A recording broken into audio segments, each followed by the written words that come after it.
Welcome to The Explainer. Sometimes the biggest lessons are hidden in the simplest stories. Today, we're going to dive into a children's cartoon to understand the really complex moral code embedded in what seems like just a simple story. So, how can a kid's game be used to teach something so complex? Well, we're going to explore that by breaking down this one cartoon episode that uses truth or dare for a lot more than just a bit of fun. Okay, so our story kicks off with something we can probably all relate to, a group of friends who are just plain bored. They're tired of the old standbys like hide and seek, and they're looking for something new to do. And that's when a character named Faizan pipes up with an idea for a unique game he saw online, Truth or Dare. Now, right from the get-go, the cartoon makes it super clear that this idea came from social media. This frames it as an outside influence coming into their world, and believe me, that becomes a really crucial point later. All right, so let's get into the game itself. The cartoon really doesn't waste any time showing us how this supposedly harmless game can go south fast. It sets up a scenario where, honestly, there are no good choices to be made. And bam, right away, we see that neither option is positive. If you pick dare, you're told to disrespect an elder. If you pick truth, well, that's just a setup to hurt someone's feelings. It's presented as a lose-lose situation from the very beginning. So that dare to disrespect Babu Uncle, it's not treated as just a mean prank. No way. An adult character, Ghulam Rasul, steps in immediately and quotes this religious teaching, a hadith. This frames the action not just as rude, but as a serious violation of a core community value. And the truth part of the game? Oh, it turns out to be just as damaging.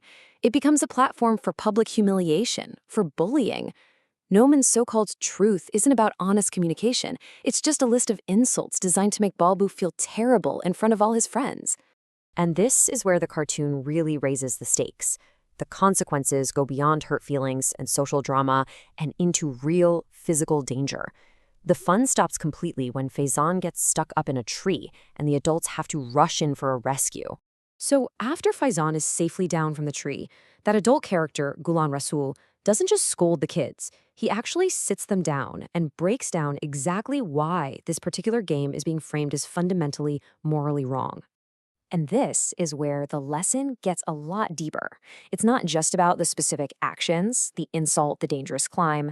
The cartoon is arguing that the game's very structure is flawed, especially how it uses truth to engage in what's called dilazari, a term that means causing hurt, which is a key idea here.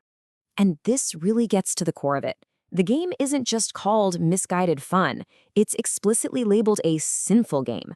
The story even gives specific names for the harm it causes. Del Azari for emotional pain, Gunahanka is har for expressing sins, and Takabur for arrogance. The game itself is framed as a direct path to these moral failings. Now, the story does something pretty interesting here. It traces this bad game right back to where it came from, making an explicit link between the kids' harmful behavior and what they're consuming on social media. This moment right here is the pivot.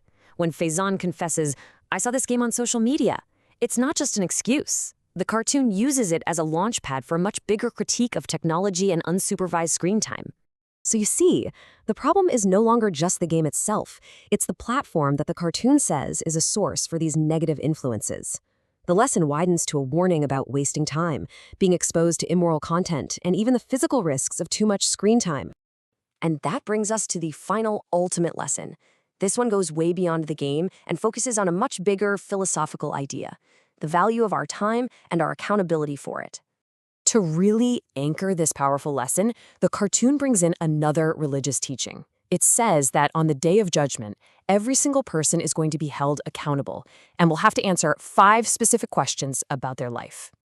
And one of those 5 questions is this one: how did you spend your life? This completely reframes the whole story, doesn't it? The time spent playing Truth or Dare wasn't just unproductive. It was a precious resource that was wasted, a resource they'll have to account for. But the story doesn't just leave us with that heavy warning. It gives a really clear 3-step model for how to make things right. First, you apologize for introducing the harm. Second, you make amends for the specific hurt you caused. And finally, everyone makes a promise to use their time for better, for good and noble deeds.